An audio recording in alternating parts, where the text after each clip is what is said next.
बच्चों केम छो जय स्वामीनारायण। આપણે આજે આલ્ડીહાઇડ કીટોન અને કાર્બોક્સિલિક એસિડ સંયોજનની અંદર આલ્ડીહાઇડ અને કીટોનના રાસાયણિક ગુણધર્મો આપણે ભણી રહ્યા હતા। એની અંદર આપણે લાસ્ટ લેક્ચરની અંદર ઓક્સિડેશન પ્રક્રિયા ભણ્યા હતા, રિડક્શન પ્રક્રિયા ભણ્યા હતા આલ્ડીહાઇડ અને કીટોનની। આજે આપણે ખાસ એક મોસ્ટ આઈએમપી નીટ અને જે ડબલ માટેની અગત્યની એક પ્રક્રિયા જોઈશું। અહીં હેલોફોર્મ કસોટી અથવા આયોડોફોર્મ કસોટી। તો આલ્ડીહાઇડ અને કીટોન સંયોજનની આપણે હેલોજન અને સોડિયમ હાઇડ્રોક્સાઇડ સાથે પ્રક્રિયા કરવામાં આવે તો તેમાંથી આયોડોફોર્મ મળે, અથવા તો એમ પણ કહેવાય સોડિયમ હાઇપોહેલાઇડ સાથે પ્રક્રિયા કરીએ તો પણ આપણને હેલોફોર્મ નિપજ મળતી હોય છે। પણ આ પ્રક્રિયા માટેની શરત એ છે કે જે કાર્બોનિલ કાર્બન છે તેની સાથે મિથાઇલ સમૂહ હોવો જોઈએ। કાર્બોનિલના કાર્બન સાથે મિથાઇલ સમૂહ હોવો જોઈએ, એટલે કે આ રીતે કે આ સોડિયમ હાઇપોહેલાઇડ સાથેનું ઓક્સિડેશન ગણો અથવા તો મિથાઇલ કીટોન સંયોજનની વાત કરીએ તો ઓછામાં ઓછો મિથાઇલ સમૂહ એ કાર્બોનિલના કાર્બન એટલે કે COCH3 સાથે જોડાયેલો હોવો જોઈએ। તો આવા આલ્ડીહાઇડ અને કીટોનની જો આપણે સોડિયમ હાઇપોહેલાઇડ એટલે NaOH સાથે પ્રક્રિયા કરવામાં આવે તો તેમાંથી આપણને કાર્બોક્સિલિક એસિડનો અનુવર્તીય સોલ્ટ મળતો હોય છે। અને જે કાર્બોનિલ સંયોજન આપ્યું છે તે કાર્બોનિલ સંયોજન કરતાં આપણને એક ઓછા કાર્બન ધરાવતો કાર્બોક્સિલિક એસિડનો સોલ્ટ મળે છે। આ કસોટીને આપણે હેલોફોર્મ કસોટી પણ કહેવામાં આવે છે। જો આપણે અહીં NOx ની જગ્યાએ I મૂકી દઈએ અને I2 લઈએ તો તે કસોટીને કહેવાય આયોડોફોર્મ કસોટી કહેવામાં આવે છે। એટલે ખાસ ધ્યાન રાખવાનું કે હેલોફોર્મ કસોટી માટેની શરત શું? તો CO સાથે CH3 હોવું જ જોઈએ, કાર્બોનિલ સમૂહની સાથે CH3 મિથાઇલ ગ્રુપ હોવું જ જોઈએ। તો સોડિયમ હાઇપોહેલાઇડ કે હેલોજન અને સોડિયમ હાઇડ્રોક્સાઇડ સાથે પ્રક્રિયા કરવાથી આપણને કાર્બોક્સિલિક એસિડનો સોડિયમ સોલ્ટ મળશે અને સાથે સાથે હેલોફોર્મ નિપજ મળતી હોય છે। આ પ્રક્રિયાની વિશિષ્ટતા એ છે કે જો કાર્બનિક સંયોજનની અંદર અણુમાં કાર્બન કાર્બન વચ્ચે દ્વિબંધ આપ્યો હોય તો પણ તે દ્વિબંધનું ઓક્સિડેશન થતું નથી। માત્ર ને માત્ર અહીં ફક્ત ને ફક્ત COCH3 ઉપર જ ઓક્સિડેશન પ્રક્રિયા થશે।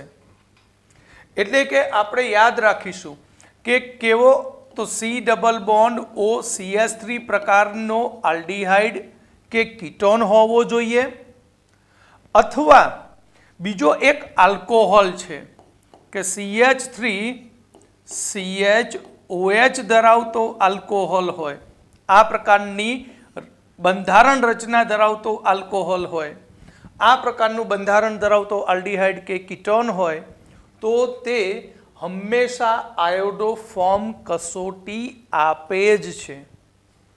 કારણ કે આ પ્રકારના આલ્કોહોલની જ્યારે આપણે સોડિયમ હાઇપોહેલાઇડ સાથે પ્રક્રિયા કરીએ છીએ ત્યારે તે સૌ પ્રથમ CH3C ડબલ બોન્ડ Oમાં કન્વર્ટ થાય અને પછી આ ભાગ તો તમે જાણો છો એ આયોડોફોર્મ કસોટી આપી શકે છે।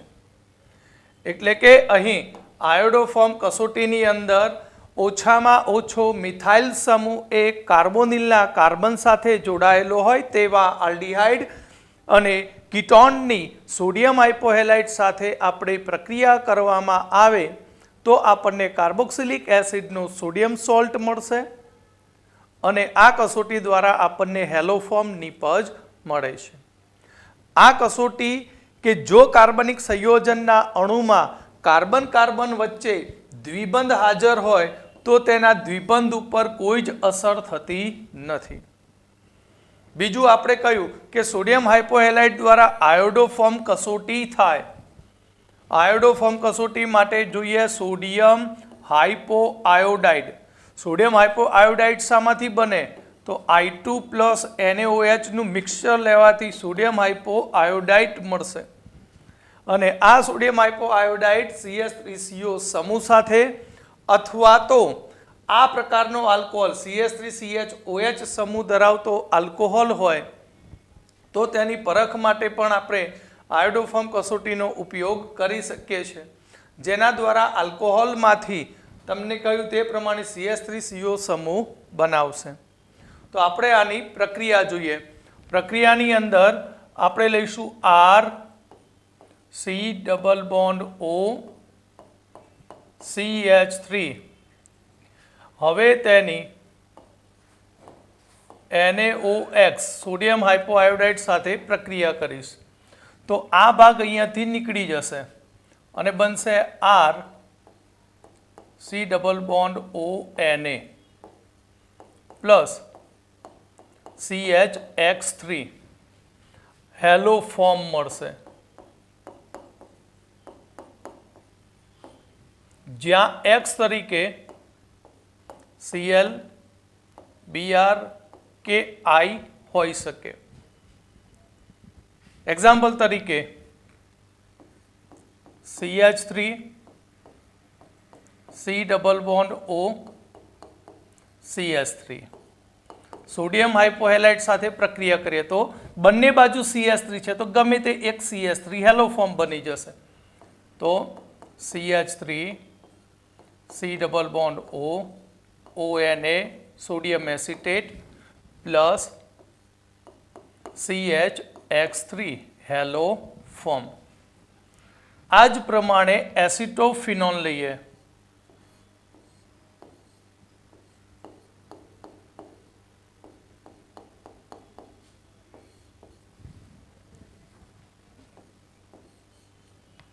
તો એસિટોફોર્મ સાથે પ્રક્રિયા કરવામાં એસિટોફિનોન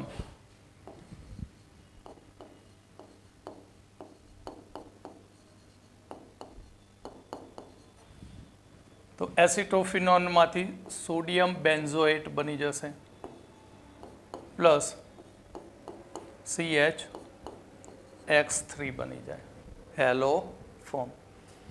આ જ પ્રમાણે આપણે દ્વિબંધ ધરાવતું કોઈ કીટોન લઈએ CH3 CH double bond CH C∪O CH3.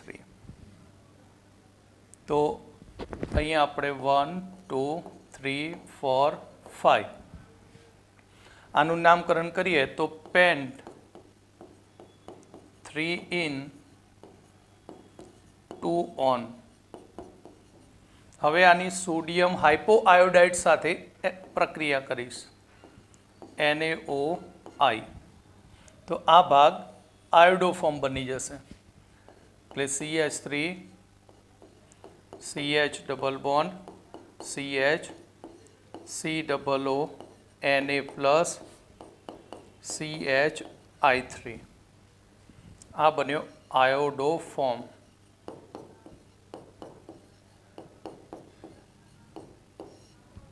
અને 1 2 3 4 આ એસ્ટર બને એટલે સૌથી પહેલું સોડિયમ બ્યુટ 2 ઇનોએટ. ઓકે, પણ દ્વિબંધ ઉપર સોડિયમ હાઇપોઆયોડાઇડ કે સોડિયમ હાઇપોક્લોરાઇડ કે સોડિયમ હાઇપોબ્રોમાઇડ પ્રક્રિયા કરતા નથી, ફક્ત અને ફક્ત મિથાઇલ ગ્રુપનું જ ઓક્સિડેશન કરે છે. ઓકે,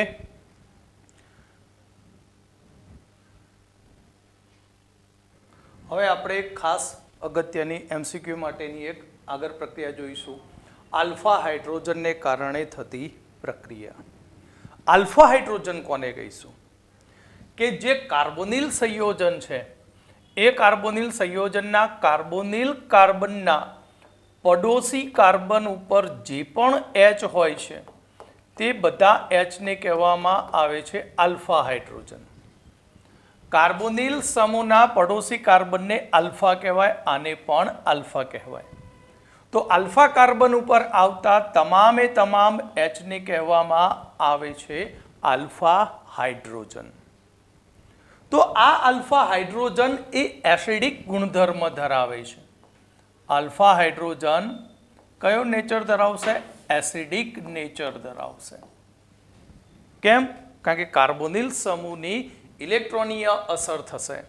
તો કાર્બોનિલ સમૂહની પ્રબળ ઇલેક્ટ્રોન આકર્ષક અસર અને સંયુગ્મી બેઝના સંસ્પંદનના સ્થાયીકરણને કારણે કાર્બોનિલ સંયોજનનો આલ્ફા હાઇડ્રોજન તે એસિડિક ગુણધર્મ ધરાવે છે. કેમ એસિડિક ગુણધર્મ ધરાવશે?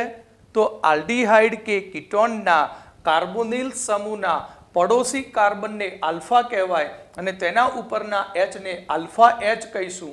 અને એ આલ્ફા H એસિડિક ગુણધર્મ ધરાવશે. એનું કારણ છે કે કાર્બોનિલ સમૂહ એ પ્રબળ ઇલેક્ટ્રોન આકર્ષક સમૂહ બને છે અને એ પ્રબળ ઇલેક્ટ્રોન આકર્ષક સમૂહ બનવાને કારણે તે કાર્બેનાઇનમાં રૂપાંતર પામે અને એ કાર્બેનાઇન પછી સંસ્પંદન કરી અને ત્યાં સંયુગ્મી બેઝ બનાવે અને તેના કારણે તે H સહેલાઈથી ગુમાવતો હોય છે, માટે તે એસિડિક ગુણધર્મ ધરાવે છે. એટલે કે આપણે કોઈ બેઝની હાજરીમાં કાર્બોનિલ સમૂહ C double bond O oxygen ઉપર લોન પેર છે, બરાબર, અને આની પડોશમાં CH. તો આ એક કાર્બોનિલ સંયોજન છે. હવે આ કાર્બોનિલ સંયોજનની અંદર આ H જે છે એ કાર્બન આલ્ફા કાર્બન, આલ્ફાનો પડોશી એટલે આ Hને કહેવાય આલ્ફા હાઇડ્રોજન. હવે OH માઇનસ બેઝ છે, શું કરે? તો બેઝ H+ ને ટ્રેપ કરે, આને ખેંચી લે, માટે આ ઇલેક્ટ્રોન કોની ઉપર મૂકી દે? કાર્બન ઉપર મૂકી દેશે. કાર્બન ઉપર મૂકી દે માટે કાર્બન ઉપર અહીંયા ઋણ વીજભાર આવી જશે અને C ડબલ બોન્ડ O. હવે આ નેગેટિવ ચાર્જને કારણે આ બન્યો કાર્બેનાઇન બન્યો. હવે આમાં સંસ્પંદન થશે, આની અંદર શું થશે? રેઝોનન્સ થશે. એટલે રેઝોનન્સને આપણે આ રીતે દર્શાવાય, સંસ્પંદનને. કેવી રીતે? તો આના ઇલેક્ટ્રોન અહીંયા આવશે, દ્વિબંધ બનાવશે અને આ ઇલેક્ટ્રોન યુગ્મ ક્યાં જશે? ઓક્સિજન ઉપર, અને અહીંયા એક જ લોન પેર. પરિણામે આપણને C ડબલ બોન્ડ CO અને ઓક્સિજન માઇનસ થશે અને અહીંયા આપણને ઇનોલેટ મળશે, પ્લસ દૂર થયો H2O. આથી આલ્ડીહાઇડ અને કીટોનમાં આલ્ફા હાઇડ્રોજનને કારણે તેમાં ઘણી બધી પ્રક્રિયાઓ થઈ શકે છે, જેમાં આપણે ખાસ અગત્યની બે પ્રક્રિયા ભણવાની છે: આલ્ડો સંગનન પ્રક્રિયા અને ક્રોસ આલ્ડો સંગનન પ્રક્રિયા. ઓકે, હવે આપણે જોઈશું આલ્ડો સંગનન પ્રક્રિયા. આલ્ડો સંગનન પ્રક્રિયા બે સમાન આલ્ડીહાઇડ અથવા તો બે સમાન કીટોન હોવા જોઈએ અને બંને સમાન આલ્ડીહાઇડ અને બંને સમાન કીટોનમાં આલ્ફા કાર્બન પર આલ્ફા હાઇડ્રોજન પરમાણુ હોવા જ જોઈએ, તો જ ત્યાં આલ્ડો સંગનન પ્રક્રિયા થાય છે. તો આલ્ડો સંગનન પ્રક્રિયામાં જે આલ્ડીહાઇડ અને કીટોન સંયોજનમાં ઓછામાં ઓછો એક આલ્ફા હાઇડ્રોજન હોય તો તેની મંદ બેઝની હાજરીમાં, જેમ કે સોડિયમ કાર્બોનેટ લઈ શકાય, મંદ NaOH લઈ શકાય, બેરિયમ હાઇડ્રોક્સાઇડ લઈ શકાય, બરાબર. કયા લઈ શકાય? એક તો Na2CO3 મંદ બેઝ, બેરિયમ હાઇડ્રોક્સાઇડ. તો આ પ્રકારના, અને મંદ ડાયલ્યુટ NaOH. મંદ બેઝની હાજરીમાં જો આપણે પ્રક્રિયા કરીએ તો બે સમાન આલ્ડીહાઇડમાંથી બીટા હાઇડ્રોક્સી આલ્ડીહાઇડ મળશે અને કીટોન હશે તો તેમાંથી બીટા હાઇડ્રોક્સી કીટોન મળે છે. આ પ્રક્રિયાને આપણે આલ્ડો સંગનન પ્રક્રિયા કહેવામાં આવે છે. તો આ પ્રક્રિયાને આપણે ઉદાહરણ દ્વારા જોઈએ કે એક્ઝામ્પલ તરીકે ethanol CH3 C double bond OH. આપણે બે સમાન આલ્ડીહાઇડ લેવાના, તો ફરીથી આપણે ethanol CH3 C double bond OH. મંદ બેઝ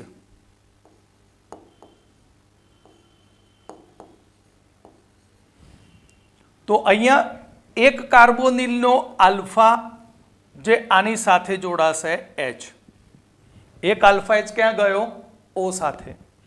અહીંયાથી બંધ તૂટી જશે માટે અહીંયા મળશે CH3 CH બની ગયું OH.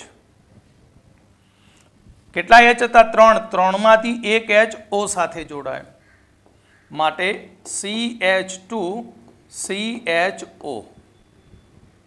તો કાર્બોનિલનો પડોશી કાર્બન આલ્ફા અને આ બીટા, એટલે આ બન્યો બીટા હાઇડ્રોક્સી આલ્ડીહાઇડ. શું બન્યો? Beta hydroxy aldehyde. તો આનું IUPAC નામકરણ કરીએ તો 1 2 3 4, 4 એટલે બ્યુટેનોલ, તો 3 હાઇડ્રોક્સી બ્યુટેનોલ.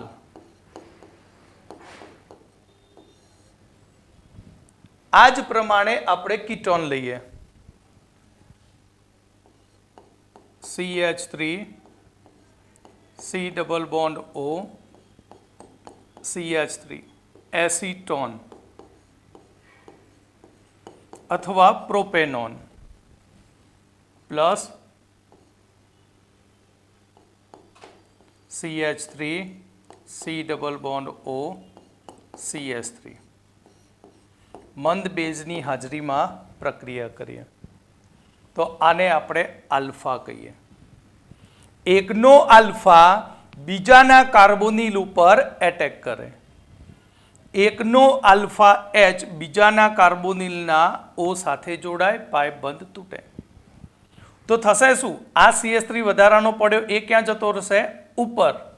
માટે સૂત્ર શું બનશે? આ રીતે CH3 COH ઉપર ગયો CH3, તો અહીંયા રહ્યું, અહીંયા શું રહ્યું? CH2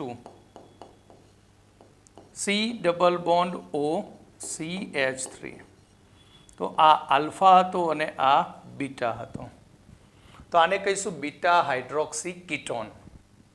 શું કહીશું? બીટા હાઇડ્રોક્સી કીટોન, એટલે કીટોલ કહેવામાં આવે છે. IUPAC નામકરણ કરીએ તો 1 2, કારણ કે કાર્બોનિલ કીટોન ગ્રુપ એ સિનિયર ગ્રુપ છે માટે એને લઘુત્તમ ક્રમ આપવો પડશે. માટે અહીંયાથી 1 2 3 4 5. તો અહીંયા નામ મળશે 4 હાઇડ્રોક્સી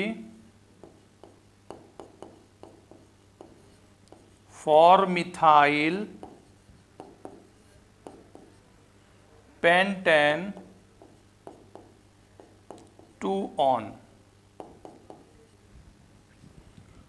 તો આ રીતે મળતા બીટા હાઇડ્રોક્સી આલ્ડીહાઇડ અને બીટા હાઇડ્રોક્સી કીટોનને જો આપણે હીટ આપીએ, ગરમ કરીશું, તો આલ્ફા બીટા પરથી પાણી દૂર થશે. આલ્ફા બીટા પરથી શું નીકળશે? પાણી. આલ્ફામાંથી એક H અને બીટા પરથી OH. આલ્ફા પરથી H, બીટા પરથી OH, અને આલ્ફા બીટા વચ્ચે દ્વિબંધ રચાશે અને આ રીતે આલ્ફા બીટા અસંતૃપ્ત સંયોજન મળે. દ્વિબંધ આવે એટલે એને કહેવાય અસંતૃપ્ત સંયોજન. તો આનું નામ બનશે બ્યુટ 2 ઇનાલ, કારણ કે દ્વિબંધ બીજા કાર્બન ઉપરથી સ્ટાર્ટ થાય છે. એ જ પ્રમાણે અહીંયા આલ્ફામાંથી H, બીટામાંથી OH માઇનસ H2O. તો CH3 C CH3 double bond CH C double bond O CH3 તો આલ્ફા બીટા અસંતૃપ્ત કીટોન મળે. તો 1 2 3 4 5 4 મિથાઇલ pent 3 in 2 on. તો અહીંયા આલ્ડોલ અને કીટોલ નામ કેવી રીતે પડે? આલ્ડોલ એટલા માટે નામ પડ્યું કે એક જ સંયોજનમાં અહીંયા બે ક્રિયાશીલ સમૂહ છે. એક છે આલ્ડીહાઇડ અને એક છે આલ્કોહોલ, એટલે એનું નામ આપ્યું આલ્ડોલ.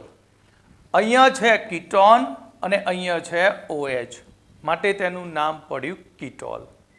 તો આ પ્રક્રિયાને આપણે કહીએ છીએ આલ્ડો સંગનન પ્રક્રિયા. ઓકે, તો આ પ્રક્રિયાને તમારે નોટ્સમાં ઉતારી દેજો. તો આપણે જોઈએ આની થિયરી પાછળ. તો આલ્ડોલ નામ કેમ પડ્યું? કારણ કે બે ક્રિયાશીલ સમૂહ આલ્ડીહાઇડ અને આલ્કોહોલ નામ છે. કીટોલ કેમ નામ પડ્યું? કારણ કે તેમાં આલ્કોહોલ અને કીટોન સમૂહ એટલે કીટોલ બન્યું. હવે આલ્ડોલ અને કીટોલ જે બન્યા, આલ્ડોલ અને કીટોલ, તો આલ્ડોલ અને કીટોલ સંયોજનમાંથી સરળતાથી પાણીનો અણુ ગુમાવશે અને અસંતૃપ્ત કાર્બોનિલ સંયોજન બનાવશે. માટે આ પ્રક્રિયાને આપણે કહીશું આલ્ડો સંગનન પ્રક્રિયા. બોર્ડની એક્ઝામ માટે મોસ્ટ IMP પ્રક્રિયા છે, ધ્યાન રાખજો. ઓકે, હવે આપણે નવી પ્રક્રિયા જોઈશું, ક્રોસ આલ્ડો સંગનન. ક્રોસ આલ્ડો સંગનનની અંદર આપણે બે જુદા જુદા આલ્ફા હાઇડ્રોજન ધરાવતા આલ્ડીહાઇડ લઈ શકીએ, અથવા તો બે જુદા જુદા આલ્ફા હાઇડ્રોજન ધરાવતા કીટોન લઈ શકાય, અથવા તો આલ્ફા હાઇડ્રોજન ધરાવતો આલ્ડીહાઇડ અને આલ્ફા હાઇડ્રોજન ધરાવતો કીટોન લઈએ. તો આની ક્રોસ આલ્ડો સંગનન પ્રક્રિયા થવાથી આપણને જુદી જુદી 4 નિપજોનું મિશ્રણ મળે છે. જુદી જુદી કેટલી? 4 નિપજોનું શું મળશે? મિશ્રણ. અહીં શું આવવું જોઈએ ક્રોસ આલ્ડો સંગનનમાં? તો ક્રોસ આલ્ડો સંગનનમાં આલ્ફા હાઇડ્રોજન. એવું જરૂરી નથી, તે પણ આપણે સાબિત કરીશું. ઓછામાં ઓછો એક આલ્ફા હાઇડ્રોજન કોઈ એકમાં હોવો જોઈએ. તો અહીંયા જ્યારે બે જુદા જુદા આલ્ડીહાઇડ સંયોજનો અને અથવા કીટોન સંયોજનની આપણે આલ્ડો સંગનન પ્રક્રિયા થાય તેને ક્રોસ આલ્ડો સંગનન પ્રક્રિયા કહેવામાં આવે છે.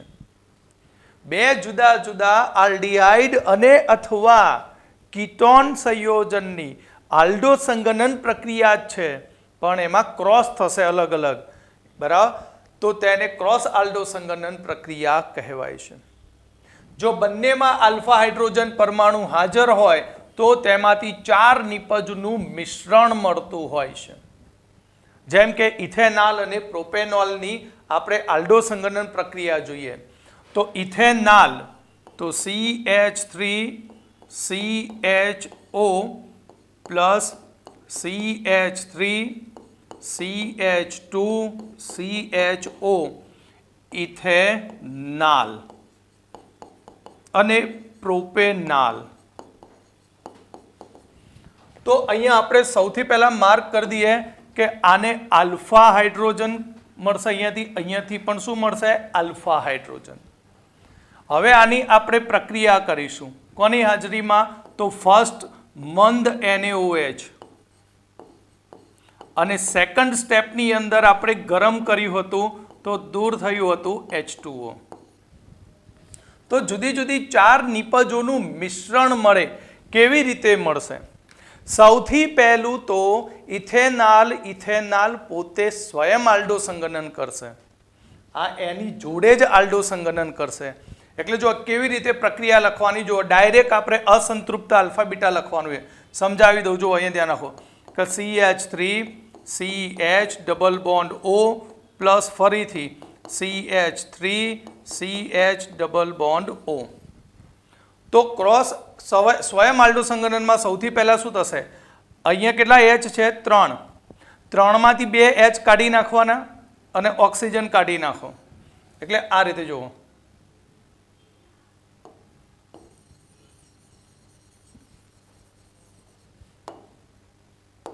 તો CH2HCHO આ રીતે લખાય. તો અહીંયાથી કાઢી નાખ્યું H2O.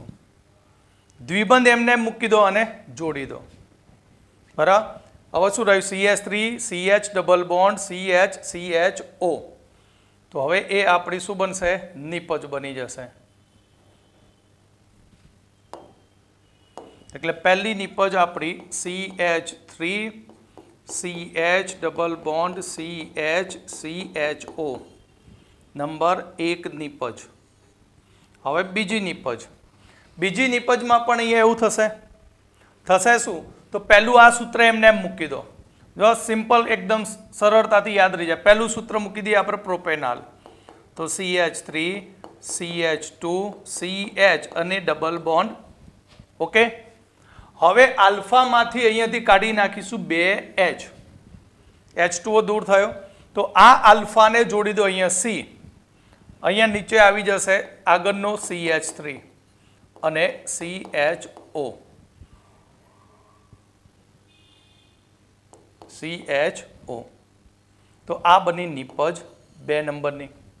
તો શરૂઆતની આ 2 નિપજ છે તે સ્વયં આલ્ડો સંગનન છે. સ્વયં આલ્ડોલ સંગનન નિપજ છે. નામકરણ કરીએ તો બ્યુટ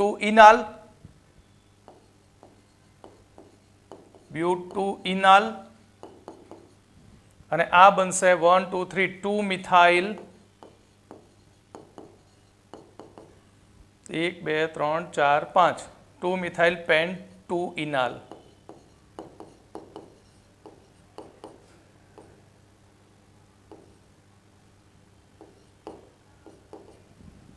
ઓકે.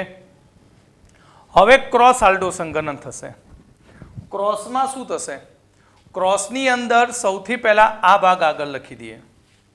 તો પહેલી નિપજ CH3CH આનો ડબલ બોન્ડ અને આમાંથી કાઢી નાખીએ H2. બરાબર. પહેલા કોને આગળ રાખ્યું? ઇથેનાલ. તો CH3CHO આ થર્ડ નિપજ.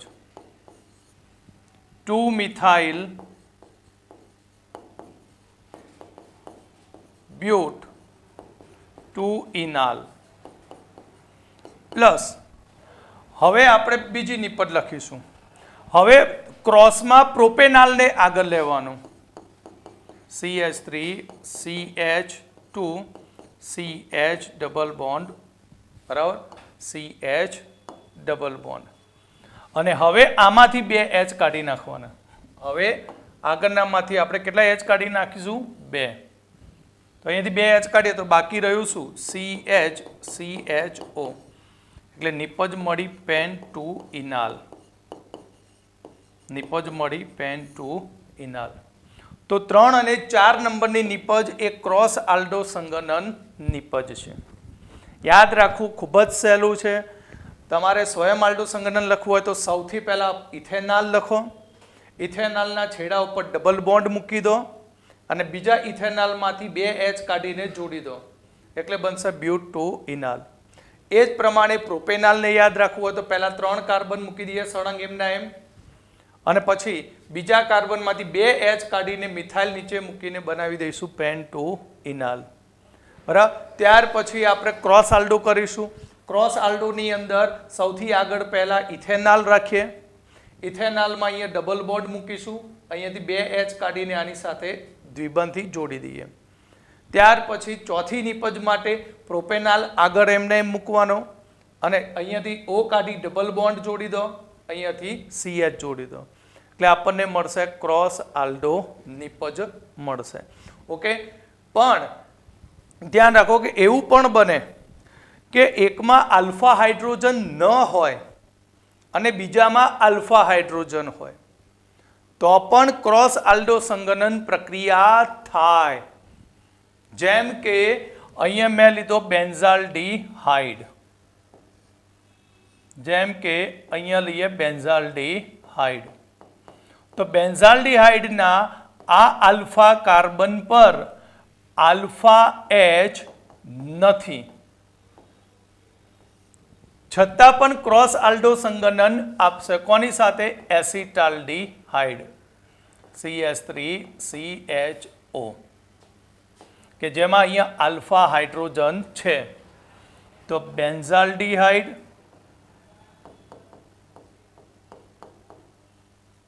અને આ ઇથેનાલ. મંદ NaOH first step. Second step heat કરીશું, પાણી નીકળી જશે. કેવી રીતે લખીશું હવે પ્રક્રિયા? તો અહીંયાથી O નીકાળી દઈશું, આમાંથી H2 નીકાળીશું.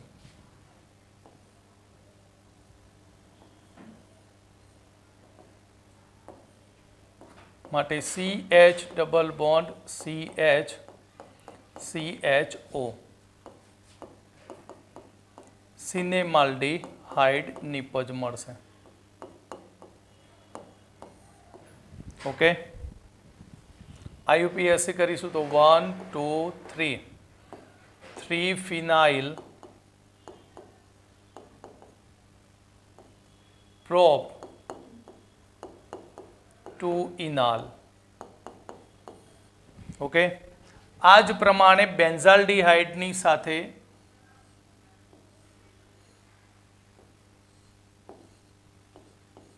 CH double bond O એસિટોફિનોલ લખીએ.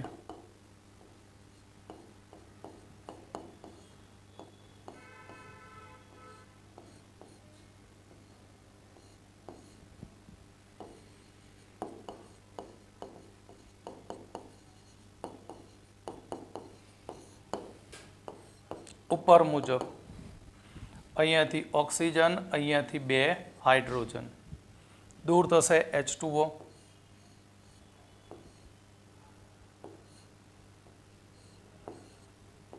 C ડબલ બોન્ડ C, અહીંયા H CH C double bond O અને બેન્ઝાલ એસિટોફિનોન મળશે. કઈ નિપજ? બેન્ઝાલ એસિટોફિનોન. તો આને કહેવામાં આવશે ક્રોસ આલ્ડો સંગનન પ્રક્રિયા. બરાબર. ક્રોસ આલ્ડો સંગનનમાં 2 કમ્પાઉન્ડમાંથી ઓછામાં ઓછા એક કમ્પાઉન્ડ ઉપર એક આલ્ફા હાઇડ્રોજન હોવો જ જોઈએ. જો બંને સંયોજન ઉપર આલ્ફા હાઇડ્રોજન હોય તો આપણને 4 નિપજોનું મિશ્રણ મળે. ઓકે, હવે એક ખાસ વેરી મોસ્ટ IMP પ્રક્રિયા ભણીશું. તે પ્રક્રિયા છે કેનિજારો પ્રક્રિયા. અન્ય પ્રક્રિયાની અંદર કેનિજારો પ્રક્રિયા. કેનિજારો પ્રક્રિયા કે જેની અંદર આલ્ફા હાઇડ્રોજન ન હોય તેવા સંયોજન માટેની આ પ્રક્રિયા છે. આલ્ફા હાઇડ્રોજન ન ધરાવતા હોય તેવા આલ્ડીહાઇડ સંયોજનને આપણે સાંદ્ર NaOH કે સાંદ્ર KOH સાથે પ્રક્રિયા કરવામાં આવે તો આ પ્રક્રિયાની અંદર એક આલ્ડીહાઇડના ઓક્સિડેશનથી કાર્બોક્સિલિક એસિડનો સોડિયમ સોલ્ટ મળશે અને બીજા આલ્ડીહાઇડના રિડક્શનથી આપણને પ્રાથમિક આલ્કોહોલ નિપજ મળતી હોય છે. માટે આ પ્રક્રિયાને કેનિજારો પ્રક્રિયા કહેવામાં આવે છે. આ પ્રક્રિયા એ વેરી મોસ્ટ IMP પ્રક્રિયા છે. ઘણી વખત બોર્ડની એક્ઝામમાં પણ પૂછાઈ ગઈ છે, નીટમાં પણ પૂછાઈ ગયેલું છે. તો કેનિજારો પ્રક્રિયા ફક્ત કોના માટે? આલ્ફા આલ્ડીહાઇડ સંયોજન માટે કે જેની અંદર આલ્ફા હાઇડ્રોજન પરમાણુ નથી તેવા સંયોજનને આપણે સાંદ્ર બેઝ એટલે NaOH કે KOH NaOH કે KOH સાથે ગરમ કરવામાં આવે તો સ્વયં ઓક્સિડેશન થાય અને એ સ્વયં ઓક્સિડેશનથી આપણને રિડક્શન ઓક્સિડેશનથી 2 નિપજો મળશે. એક ઓક્સિડેશનથી કાર્બોક્સિલિક એસિડનો સોડિયમ સોલ્ટ મળશે અને રિડક્શનથી આપણને આલ્કોહોલ નિપજ મળશે. એક્ઝામ્પલ તરીકે કોણ આલ્ફા હાઇડ્રોજન ધરાવતા નથી? યાદ રાખજો, HCHO ફોર્માલ્ડીહાઇડ બરાબર, બેન્ઝાલ્ડીહાઇડ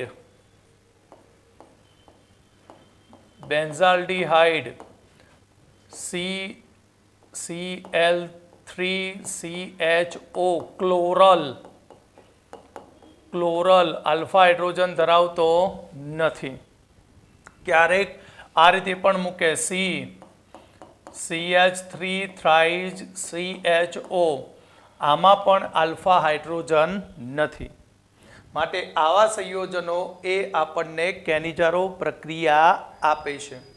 તો એક્ઝામ્પલ તરીકે formaldehyde C double bond OH 2 times લઈશું H, C double bond OH formaldehyde. હવે આની આપણે પ્રક્રિયા કરીએ સાંદ્ર KOH કે NOH સાથે, તો એકનું ઓક્સિડેશન થશે, બીજાનું રિડક્શન થશે. તો HC H આવશે, અહીંયા બની જશે OH, નિપજ મિથેનોલ પ્લસ બીજો બનશે HCH double bond ONA sodium format. વધુમાં જો આ સોડિયમ ફોર્મેટની આપણે એસિડિક માધ્યમમાં એસિડીકરણ કરીએ તો ફોર્મિક એસિડ નિપજ મળી જાય. શું મળશે? Formic acid. આ જ પ્રમાણે આપણે 2 મોલ લઈશું બેન્ઝાલ્ડીહાઇડ, 2 મોલ બેન્ઝાલ્ડીહાઇડ.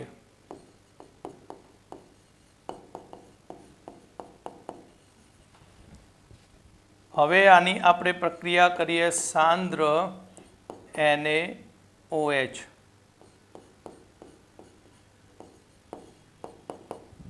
તો બેન્ઝાલ્ડીહાઇડના એકનું સ્વયં રિડક્શન થશે અને બેન્ઝીન ઉપર CH2OH બેન્ઝાઇલ આલ્કોહોલ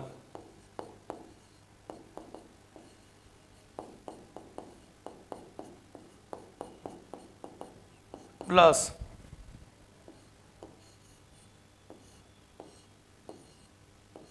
બીજું COONA સોડિયમ બેન્ઝોએટ. અને આ સોડિયમ બેન્ઝોએટનું આપણે એસિડીકરણ કરીએ ઉપરની જેમ તો બની જશે બેન્ઝોઇક એસિડ બની જશે. ઓકે, હવે આપણે આગળ એક પ્રક્રિયા જોઈએ. એની અંદર જોઈશું ઇલેક્ટ્રોન અનુરાગી પ્રક્રિયા. તો આલ્ડીહાઇડ સમૂહ અને કીટોન સમૂહ જે અક્રિય કારક સમૂહ છે, પરિણામે તેનું આપણે નાઇટ્રેશન કરીશું કે આલ્કાઇલેશન કરીએ કે એસાઇલેશન કરીએ કે બ્રોમિનેશન કરીએ તો આપણને મેટા વિસ્થાપિત નિપજ મળતી હોય છે. તો એરોમેટિક આલ્ડીહાઇડ અને કીટોન સંયોજનો ના વલય ઉપર ઇલેક્ટ્રોન અનુરાગી વિસ્થાપન પ્રક્રિયા થાય છે. કઈ ઇલેક્ટ્રોન અનુરાગી વિસ્થાપન પ્રક્રિયા? ભણી ગયા 11માંથી ભણતા આવ્યા છો. કઈ? Nitration, સલ્ફોનેશન, chlorination, bromination, alkylation. આ બધી ઇલેક્ટ્રોન અનુરાગી વિસ્થાપન પ્રક્રિયા છે. અને કાર્બોનિલ સમૂહ એ અક્રિય કારક સમૂહ છે, મેટા નિર્દેશક સમૂહ તરીકે વર્તે છે. એટલે જો આપણે આલ્ડીહાઇડ સમૂહ લઈએ જેમ કે બેન્ઝીન ઉપર CHO બેન્ઝાલ્ડીહાઇડ અને તેનું આપણે નાઇટ્રેશન કરીએ, નાઇટ્રેશન સાંદ્ર HNO3+ સાંદ્ર H2SO4 -H2O થાય અને 1 2 3 ત્રીજું સ્થાન એટલે મેટા સ્થાન. તો અહીંયા CHO અને થર્ડ નંબર ઉપર N2 3 નાઇટ્રોબેન્ઝાલ્ડીહાઇડ 3 નાઇટ્રોબેન્ઝાલ્ડીહાઇડ અથવા ઓર્થોનાઇટ્રોબેન્ઝાલ્ડીહાઇડ નિપજ મળે છે. ઓકે, તો હવે આપણે આગળ જોઈએ તો આલ્ડીહાઇડ અને કીટોન સંયોજનોના ઉપયોગો. આ તો રીડિંગ કરવાનું, વાંચી જ જવાનું છે સીધું. આલ્ડીહાઇડ અને કીટોન સંયોજનો અન્ય પદાર્થોના સંશ્લેષણમાં દ્રાવક તરીકે, પ્રારંભિક પદાર્થ તરીકે અને પ્રક્રિયક તરીકે વાપરી શકાય છે. ફોર્માલ્ડીહાઇડના 40% દ્રાવણને ફોર્મેલિન કહેવામાં આવે છે. એમસીક્યુ માટે ખાસ યાદ રાખજો. ફોર્માલ્ડીહાઇડના 40% દ્રાવણને ફોર્મેલિન કહેવાય છે. આ ફોર્મેલિનનો ઉપયોગ એ મૃતદેહ સાચવવા માટે થતો હોય છે. એટલે બહારના જીવાણુઓથી એને સાચવી રાખવા માટે બેક્ટેરિયા, ફૂગ વગેરેથી, પ્રાણીઓના મૃતદેહના નમૂના સાચવવા માટે, વનસ્પતિના નમૂના સાચવી રાખવા માટે એનો ઉપયોગ થાય છે. પરીક્ષણ તરીકે, પરિરક્ષણ તરીકે થાય છે. બીજો, ફોર્માલ્ડીહાઇડ ફિનોલ સાથે પ્રક્રિયા કરીને ફિનોલ ફોર્માલ્ડીહાઇડ નામનો એક બેકેલાઇટ પોલિમર બનાવે છે, જેનો ઉપયોગ તમે અહીંયા ગાડીઓની હેડલાઇટો બનાવવામાં તેનો ઉપયોગ થાય છે. બરાબર, જે અનબ્રેકેબલ હોય, બરાબર, ખૂબ જ કડક અને મજબૂત હોય, સ્વિચ બોર્ડ બનાવવા માટે પણ તેનો ઉપયોગ કરી શકાય. બીજો એક છે યુરિયા અને ફોર્માલ્ડીહાઇડ વચ્ચે પ્રક્રિયા કરો તો યુરિયા ફોર્માલ્ડીહાઇડ નામનું રેઝિન બને. તો એ ગુંદર જેવો હોય. અન્ય પોલિમર પદાર્થોની બનાવટમાં ફોર્માલ્ડીહાઇડનો ઉપયોગ થાય છે. એસિટાલ્ડીહાઇડની વાત કરીએ તો એસિટાલ્ડીહાઇડના ઓક્સિડેશનથી એસિટિક એસિડ બને અને તે એસિડનું એસ્ટરીકરણ કરો તો ઇથાઇલ એસિટેટ, વિનાઇલ એસિટેટ પણ મળે. તો પોલિમર પદાર્થો અને અન્ય ઔષધોના ઉત્પાદનમાં પ્રારંભિક પદાર્થ તરીકે એસિટાલ્ડીહાઇડનો ઉપયોગ થાય છે. ઓકે, આગળ બીજા ઉપયોગ જોઈએ. બેન્ઝાલ્ડીહાઇડ એ સુગંધીદાર પદાર્થ છે, કડવી બદામ જેવી સ્મેલ ધરાવે. રંગના ઉદ્યોગમાં તેનો ઉપયોગ થાય છે. એસિટોન અને ઇથાઇલ મિથાઇલ કીટોન, એસિટોન અને ઇથાઇલ મિથાઇલ કીટોન, આનું આઈયુપીએસી નામ બ્યુટેન-2-ઓન, સામાન્ય રીતે ઉદ્યોગોમાં દ્રાવક તરીકે વપરાય છે. અહીં ઘણા આલ્ડીહાઇડ અને કીટોન સંયોજનો જે આપણે ચેપ્ટરની સ્ટાર્ટિંગમાં જોયું હતું કે બ્યુટીરાલ્ડીહાઇડ, બરાબર, વેનિલિન, ત્યાર પછી એસિટોફિનોન, કેમ્ફર, કપૂર વગેરે તમે જાણો છો. આ બધા સુગંધ ધરાવતા પદાર્થો છે અને સ્વાદ વધારનારા પદાર્થ તરીકે તેમનો આપણે વ્યવહારમાં ઉપયોગ કરીએ છીએ. તો આ ટોપિકમાંથી તમને એમસીક્યુ પરીક્ષામાં પૂછી શકાય. બરાબર, ગુજરાત બોર્ડની એક્ઝામની અંદર, નીટ માટે એટલું નથી. ચલો હવે આપણે આગળ કોયડા નંબર 12.4. સરસ મજાનો કોયડો છે. ખાસ શબ્દને એક એક સમજવું તો જ તમને આ આવડે કોયડાનો આન્સર. એક કાર્બનિક સંયોજન, એક કાર્બનિક સંયોજન એ છે જેનું આણ્વીય સૂત્ર C8H8O છે.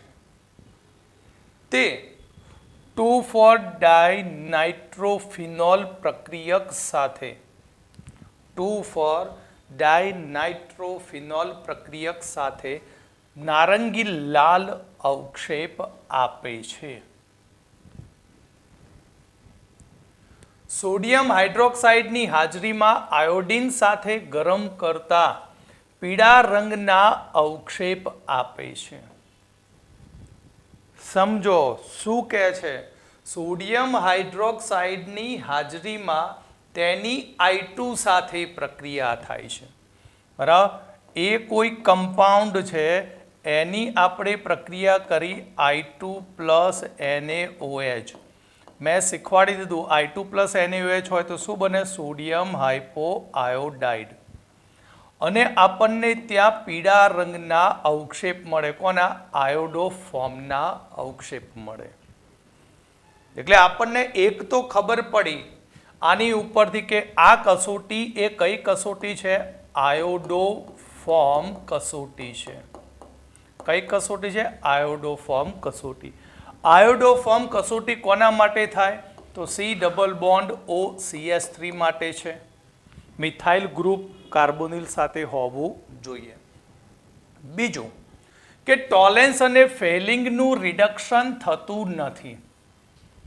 આપણે ભણી ગયા ફક્ત ને ફક્ત આલ્ડિહાઇડ માટે જ ટોલેન્સ અને ફેલિંગ પ્રક્રિયા થાય.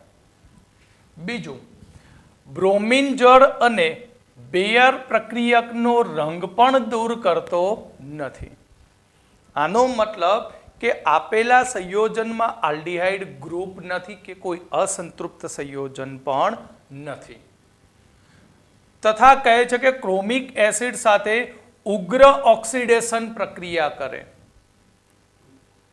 તો અહીંયાથી ખબર પડી કે આ સંયોજનમાં કીટોન છે અને કીટોન હોય તો તેની ક્રોમિક એસિડ K2Cr2O7H2SO4 નું મિશ્રણ જેને કહેવાય ક્રોમિક એસિડ.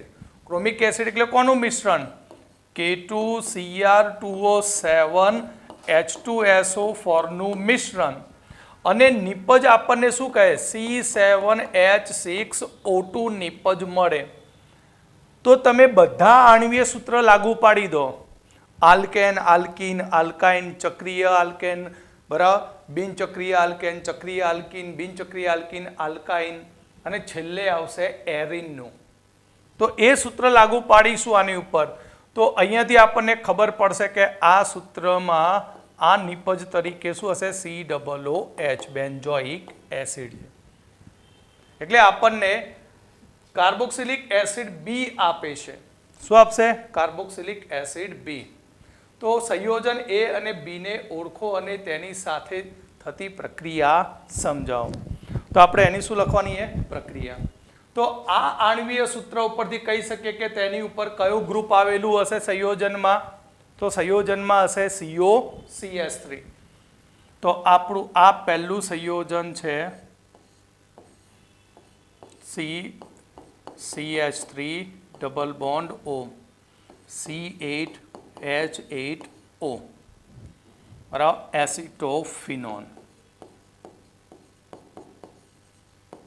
કારણ કે કોઈ પણ સામાન્ય સૂત્રને બંધ બેસતું નથી, ફક્ત ને ફક્ત એરોમેટિક હાઇડ્રોકાર્બનના સૂત્ર સાથે બંધ બેસતું છે. બીજું 2,4-ડાયનાઇટ્રોફિનાઇલ છે. એ તો તમે જાણો છો શું હોઈ શકે?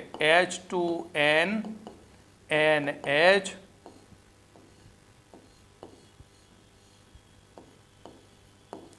NO2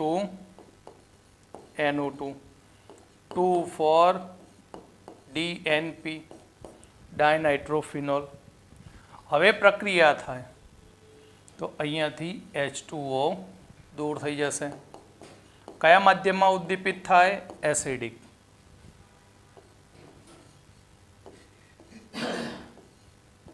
તો CH3 ડબલ બોન્ડ NH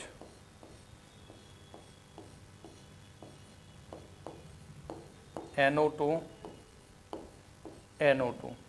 અને આપણને 2,4-DNP નું વ્યુત્પન્ન મળશે. અને એ વ્યુત્પન્ન કેવા રંગનું હશે? લાલ નારંગી રંગનું.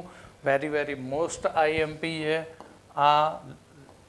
નીટ અને પહેલાં JEEમાં પૂછાઈ ગયેલો આ ક્વેશ્ચન છે. MCQની અંદર ખાસ ધ્યાન રાખજો.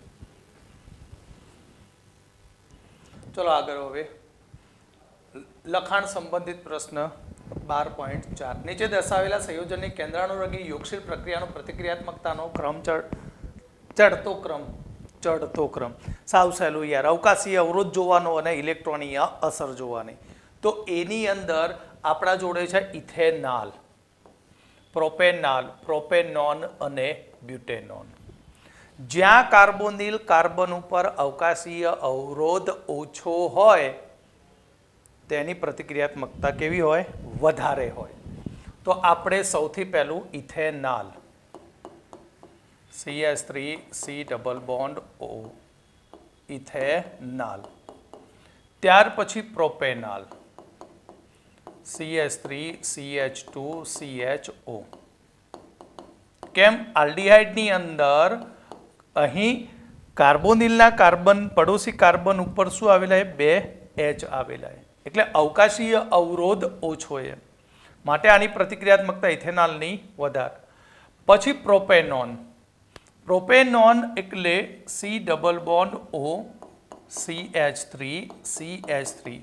અવકાશીય અવરોધ વધે. અને બ્યુટેનોન, તો બ્યુટેનોનની અંદર મોટા કદનો આલ્કાઇલ સમૂહ આવશે. કયો? ઇથાઇલ. અને જેમ આલ્કાઇલ સમૂહનું કદ વધતું જશે તેમ અવકાશીય અવરોધ વધતો જાય. માટે કેન્દ્રાનુરાગી યોગશીલ પ્રક્રિયા ધીમી બને. માટે બ્યુટેનોન સૌથી ધીમી પ્રક્રિયા આપે. હવે અહીંયા આપણે બેન્ઝાલ્ડિહાઇડ, ટોલ્યુઆલ્ડિહાઇડ, પેરાનાઇટ્રોબેન્ઝાલ્ડિહાઇડ અને એસિટોફિનોનની વાત કરીએ. પછી આપણે એના ક્રમમાં લખીશું.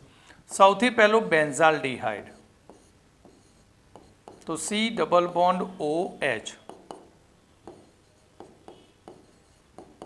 બેન્ઝાલ્ડિહાઇડ, એને આપણે કહીએ A.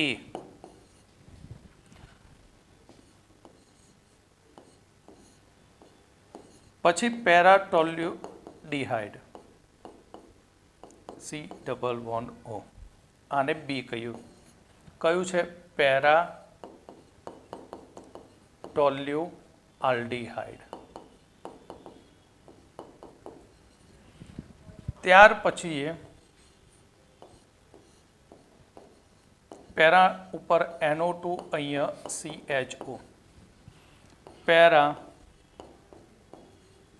નાઇટ્રો બેન્ઝાલ્ડિહાઇડ, આ નંબર C. ત્યાર પછી એસિટોફિનોન, C double bond O CH3.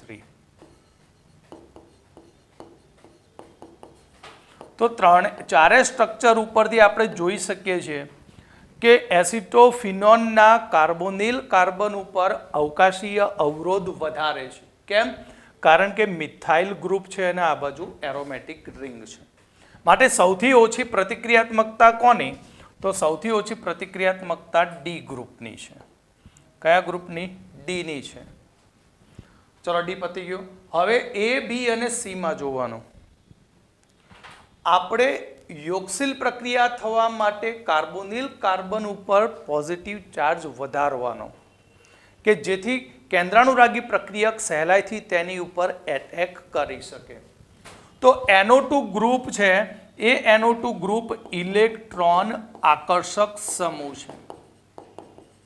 આકર્ષક સમૂહ છે એટલે તે બેન્ઝીન રિંગના ઇલેક્ટ્રોનને પોતાની તરફ આ રીતે શું કરે? આકર્ષી લે. અને એ આકર્ષવાને કારણે કાર્બોનિલના કાર્બન ઉપર પોઝિટિવ ચાર્જ વધે જેથી પ્રક્રિયા ખૂબ જ ઝડપી થાય. જ્યારે આ ઇલેક્ટ્રોન દાતા સમૂહ છે, ઇલેક્ટ્રોન દાતા સમૂહ, અને ઇલેક્ટ્રોન દાતા અંદર દાખલ કરે ઇલેક્ટ્રોન, પરિણામે એ ઇલેક્ટ્રોન દાખલ થવાને કારણે કાર્બનનો પોઝિટિવ ચાર્જ ઘટે. માટે બહારથી આવતા ન્યુક્લિયોફાઇલ કેન્દ્રાનુરાગીને જોડાવા માટેની શક્યતા કેવી થાય? ઓછી થાય. ઓકે, તો સૌથી ધીમી પ્રક્રિયા કોની? ડીની. બરાબર. ત્યાર પછી આવશે, અને અવરોધ ઓછો એ અવકાશીય અને આલ્ડિહાઇડ ગ્રુપ છે એટલે બી, પછી એ, અને સૌથી ઝડપી પ્રતિક્રિયાત્મકતા સીની હોય. સૌથી ફાસ્ટ પ્રતિક્રિયાત્મકતા કોની હોય? સીની હોય. હવે આપણે આગળ બીજું 10.5. આ તો સાવ સહેલી પ્રક્રિયા, એમોનિયા અને તેના વ્યુત્પન્નોની પ્રક્રિયા.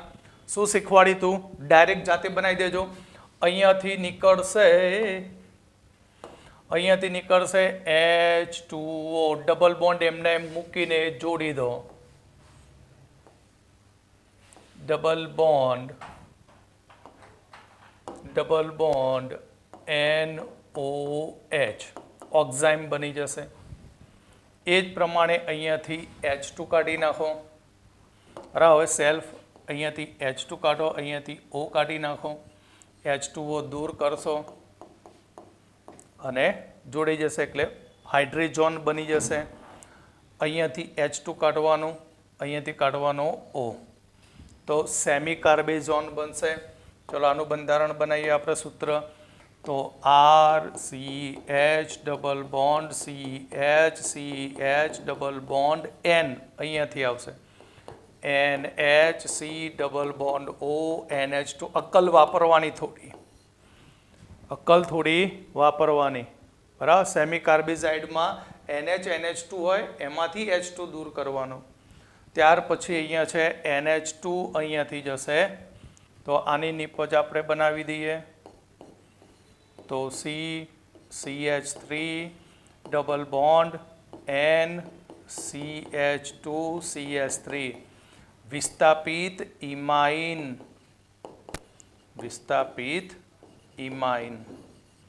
ઓકે, તો આપણું આલ્ડીહાઇડ